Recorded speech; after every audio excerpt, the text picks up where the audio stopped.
کچھ ایسی اذیتیں ہوتی ہیں جو اذیت ناک ہوتی ہیں، لیکن اگر غلامی میں آ جائے نا آپ تو وہ اذیت ناک نہیں ہوتی، اس چبھن میں مزہ آنے لگتا ہے۔ کئی درد بھی مزیدار ہوتے ہیں، کئی درد بھی، کبھی زخم ٹھیک ہونے پہ آ جائے نا تو اسے چھیڑو تو مزہ آتا ہے، اس لیے کہ کچھ درد بھی مزیدار ہوتے ہیں۔ آتش سے کسی نے کہا تو روتا بڑا ہے، اس نے کہا محبوب کی یاد میں تڑپتا ہوں، ابھی تو ایک دل ہے، میرے تو خواہش تھی کبھی دو ہوتے نا تو صحیح کر کے تڑپتا۔ رب نے دل ایک بنایا، کہتا وہ مزہ دیا ہے تڑپ نے کہ میری آرزو ہے یا رب میرے دونوں پہلوؤں میں دل بے قرار ہوتا۔ درد میں بھی مزہ ہے، پر شرط یہ ہے کہ لوگ درد میں بھی جینا سیکھیں۔ ہم نہ آرام میں جینا چاہتے ہیں، پنکھے کے نیچے جینا چاہتے ہیں۔ کاش کہ ہمیں صحرا میں بھی نیند کا مزہ لینے کا طریقہ آئے، پھر زندگی کے سارے راستے آسان ہیں، پھر اقرار بھی مشکل نہیں۔ لیکن چونکہ حوصلہ نہیں، صبر نہیں، وہ والا قرار نہیں جو ایک مسلمان سے رب رسول کا مطالبہ ہے۔ حدیبیہ کے موقع پہ نا نبی پاک صلی اللہ علیہ وسلم نے جو شرطیں کافروں کے ساتھ طے کی تھی نا، حضور نے نور بصیرت سے کی تھی نا، تو انہی شرطوں نے پھر فتح کے باب کھول دیے۔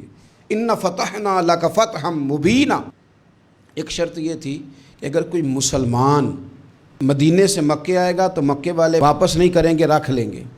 پھر غور کریں، کوئی مسلمان اگر مدینے سے مکے آئے گا تو مکے والے واپس نہیں کریں گے، اور اگر کوئی بندہ مسلمان اپنے آقا کی مرضی کے بغیر مسلمان ہو جائے اور وہاں سے وہ مدینے آئے گا تو حضور پناہ نہیں دیں گے۔ تو میرے بھائی، محبوب کی طرف سے آنے والا نہ صرف سوکھ ہی نہیں قبول کرنا چاہیے، دکھ بھی قبول کرنا چاہیے، دکھ بھی قبول کرنا چاہیے۔ ہمارا یہ مسئلہ ہے کہ ہم نہ میٹھی میٹھی کے قائل ہیں، کڑوی کڑوی کے قائل نہیں۔ اگر وہ کبھی دکھ دے نا تو محبوب کا دکھ بھی سکھ سمجھ کے قبول کرو۔ ہاں اس کی طرف سے کانٹا ہے کبھی تو اسے پھول سمجھ کے قبول کرو، وہ چبھے گا نہیں، انشاءاللہ مزہ ہی دے گا، وہ قبول تو کرو نا۔ تو اب حضرت ابو بصیر رضی اللہ تعالیٰ عنہ ایک صحابی تھے، ایک تو حضرت ابو جندل رضی اللہ تعالیٰ عنہ تھے نا، تو وہ تو حدیبیہ میں آ گئے، حضور مجھے لے جائیں، تو نبی پاک نے فرمایا میں نے وعدہ کر لیا ہے، ان کو بھی حضور نے واپس بھیج دیا۔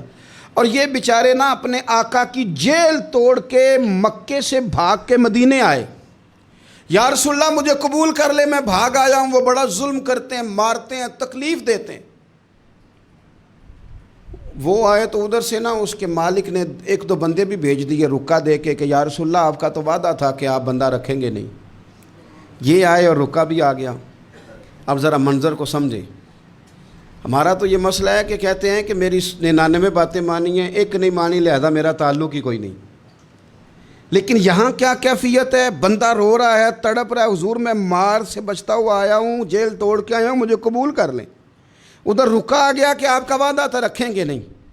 اب یہ کتنا مشکل مسئلہ ہے، لیکن رسول پاک علیہ السلام نے فرمایا ابو بصیر میں نے وعدہ کیا یار تجھے واپس جانا پڑے گا۔ ہوئے ہوئے ہوئے، لوگ تو کہتے ہیں نا کہ وہ پیر صاحب نے کہا تھا تو میرا کام نہیں ہوا، لہذا میری بیعت ہی گئی، چھٹی ہو گئی، ماحول ہی بڑا عجیب ہے۔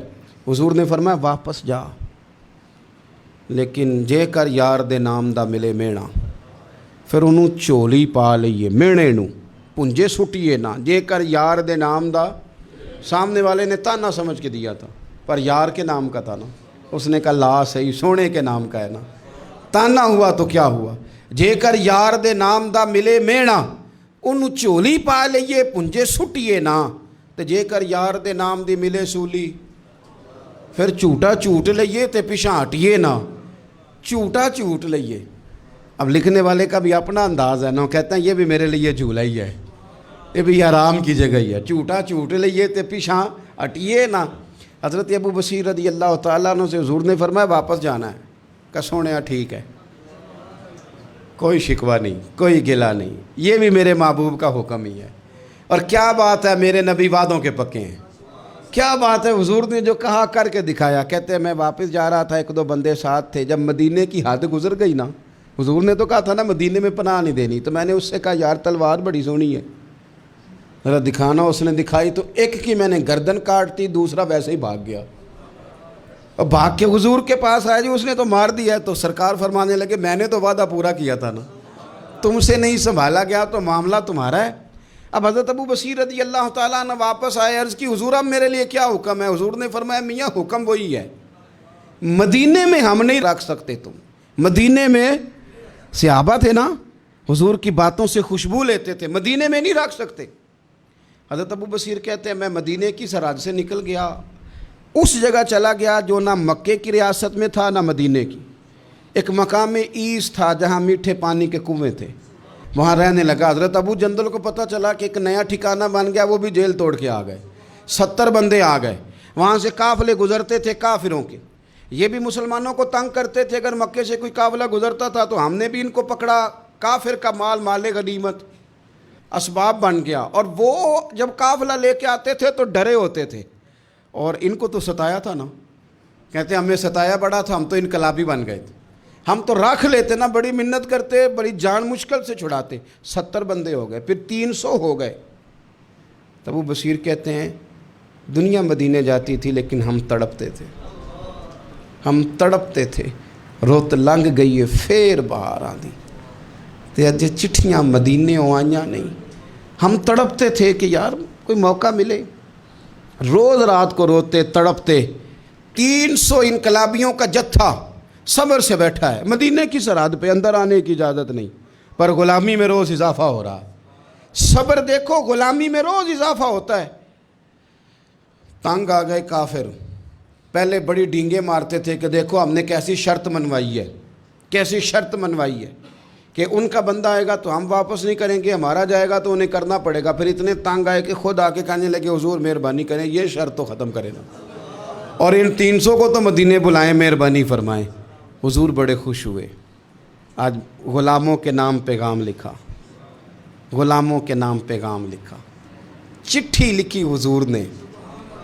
چٹھی کس چیز کی لکھی؟ آ جاؤ یار مدینے آ جاؤ۔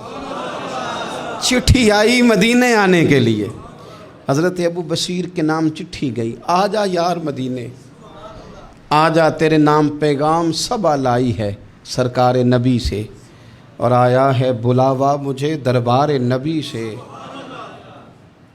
پیغام آیا۔